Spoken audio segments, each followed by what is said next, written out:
Hey everyone. Is this thing on? Tony wanted me to do that, so I figured I'd do it. So anyway, so this is my first time doing stand-up comedy, and so I was kind of figuring I should maybe look at some other stand-up comedians and maybe get a few like pointers or something. And I kind of was noticing, doing looking at all these stand-up comedians, that a lot of them like to do impersonations, and like the most common one is Arnold Schwarzenegger. But they don't just do an impersonation; they like put him in a movie or something, and like a really awkward movie, you know. And so, if you've never seen like a stand-up person do a joke like that, I figured I'd show you guys because they're pretty funny. So usually it kind of starts out and they do a voice like an announcer, like those movie announcers that get paid millions of dollars because they have a voice that's more special than yours. And so they start out and they're like, "Coming this summer to a theater near you, Arnold Schwarzenegger, fresh off his failed being the crummy governor of California, is in his first movie role since being second crummy governor of California. Returning to his native home of Austria.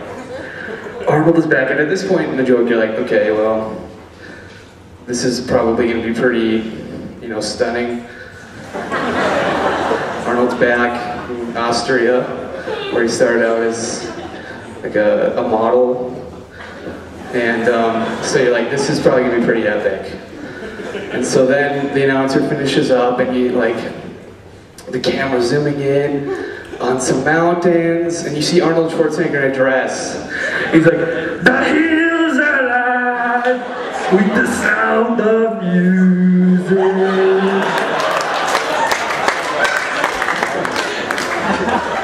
And so you're like, wow, that's pretty cool. And then the announcer comes back and is like, "Arnold Schwarzenegger will be playing all the main roles." So you see Arnold singing, and he's like, the announcer guy's like, "As Maria," and you're like, oh crap, I forgot how the song goes. Hold on. Think of it. No. Dang it. I'll come back to Maria then.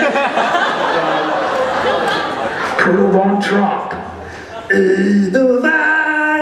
Edelweiss, every morning you meet me. And then Maria, and so Arnold's sitting on the bed with a bunch of kids, and he's like, "Raindrops on the roses and candy whiskers on kittens. Warm kettles with warm mittens." Can't even forgot this song. Okay, let's go to the next joke. This is a train wreck. Okay, so I wanted to kind of talk a little bit tonight too about like some people that really don't get a whole lot of credit, and I mean people that sit in the front of Chi Alpha, because like sitting in the front row, that's kind of a big deal. Like I grew up in a Lutheran church, and so I just grew up assuming that you're not supposed to sit in the front row because no one ever sat in the front, and that was just like common sense. And I don't really understand why, and people would say it's got something to do with Norwegians, and I still don't understand why, but I always say you're not supposed to sit in the front row, and so like there's people like sit in front of Chi Alpha. I mean, that's a big deal, because when you sit in the front, there's kind of a lot of stuff that you got to worry about. Like one, you got to make sure you go to the bathroom before Chi Alpha, because if you have to go in the middle, you're going to stand up and disrupt everyone. Okay, so, and I've never seen it happen, so obviously the people that sit in front already know that. So, Secondly, you kind of have to set the tone for praise and worship, because if you're not really into it, then no one else probably will be. So it's good, and we do a good job here. I think of that also. I think it's also really important that they make sure that, because like the light's really bright and I can't really see most of you guys. Well, they're not that bright, but it's dark. I can't really see most people except in the front row, and so like if they're not laughing at my jokes, then I think I'm doing a bad job. So it's kind of like, even if the person that's speaking is not doing a good job, it's probably good for them to like pretend laugh or something. So at least the person on the stage doesn't like get really nervous or think they're doing a poor job. And then lastly, like the last thing is really important to make sure that they're not like wearing anything distracting, because then the speaker, could be distracted by it. Like no bright colors, which is why speaking during the 80s must have been hard, because everyone wore bright clothing.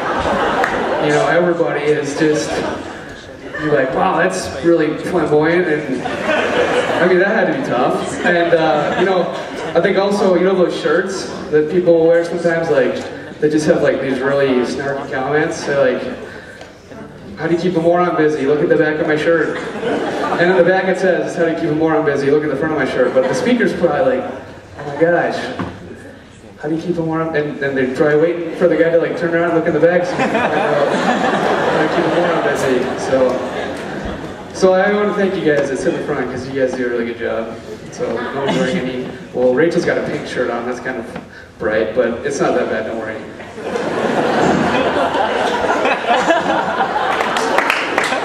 Okay, so, like finally, I kind of just want to talk a little bit about kind of an issue that really bugs me. I don't know about you people that go to MSU or Concordia, but the parking situation on campus at NDCU is like a real fiasco. Would you guys not agree? Yeah. Yeah, you can clap to that if you want.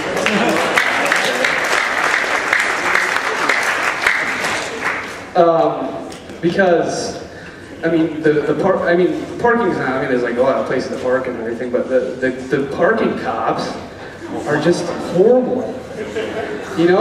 And like I mean they're just really tough to deal with. Most notably, I mean you always see them walking around with a big scowl on their face. They always seem very bitter. And I think I know why. I thought about it and I was like, okay, I think I thought of 3 reasons why these guys are so bitter. One, they're the most hated people on campus.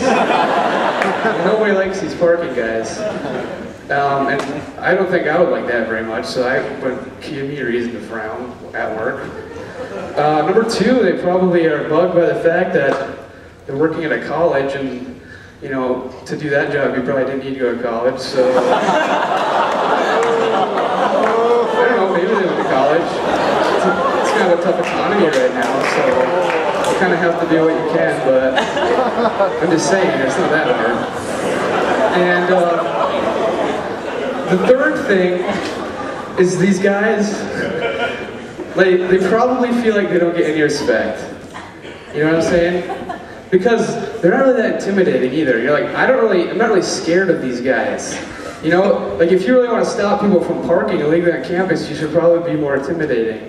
And you should probably like try and strike fear into the hearts of the students. That's what I think. But these guys just, they're not, they're goofy. I think if I were in charge for one day of the parking police, I would make some changes. And I think if we made them more intimidating, then we could, probably improve the situation, the parking situation. So like right now, they wear these like goofy yellow jackets year round. And you can see them coming from a mile away. I would probably change it. I'd have offensive linemen from the NDC football team. They'd have their hair like slicked back. It'd be really greasy. They'd wear polo shirts with the collars popped on them, and like aviators and like trench coats, leather trench coats. Really intimidating, obviously. They also drive these like Have you guys ever seen their little trikes that they drive? It's like a trike with a top. It's like one wheel away from being a smart car. And on the bumper, it says Interceptor, which is the best attempt that they have at being, intimidating, but it doesn't really fit. I looked up Interceptor, the definition on dictionary.com, and it said, intercept, it's a verb. To take, seize, or halt someone or something on the way from one place to another. Cut off from intended destination. I thought that doesn't work, because the cars are parked. They're not going anywhere. There's no interception going on. It's one thing if you pull them over, but the car's not going anywhere. It's not en route from one. So I would have them drive Harley Davidsons with speakers on them playing the Imperial March, which, if you know what that is, it's that song from Star Wars. It's like dun dun dun dun dun dun dun dun dun dun dun, and it'd just be a loop of that everywhere they went. I mean, even if they're getting a bite to eat, oh gosh, there's parking cops in this restaurant. I'm not gonna mess with those guys. They're really scary. They're really intimidating. I always make sure that I park legally because I don't want to make those guys angry. And then also, I would change kind of the parking ticket situation because honestly, parking tickets are more of a suggestion than anything. You know what I mean? They really have no power until you maybe get to a point where they'll impound your car. Until then, what are they going to do if you don't pay your ticket? Nothing. They're not going to do anything. Just going to give you another one. So, the first offense, I would give them a ticket for $50, because now I think they're 15 or 20 bucks. I'm glad I'm not in charge of parking, by the way, because I don't want to pay that ticket. But so I give them a parking ticket for 50 bucks. First offense. Second offense, I'd slash their tires. Okay. Third offense, I'd spray paint their car pink or something. And then you'd always know that this guy's a repeat offender, and every time he's driving around, maybe you can intercept him then.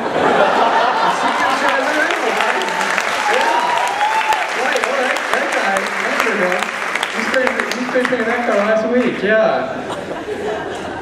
And then for the fourth offense, I would take a hacksaw, cut their axle, and then take the car to an on-campus auto repair shop, fix it up, and hold on to it until they could pay to get the car back and pay the people for fixing it. And then the fifth offense, I would make them sit in the front of Chi Alpha. So.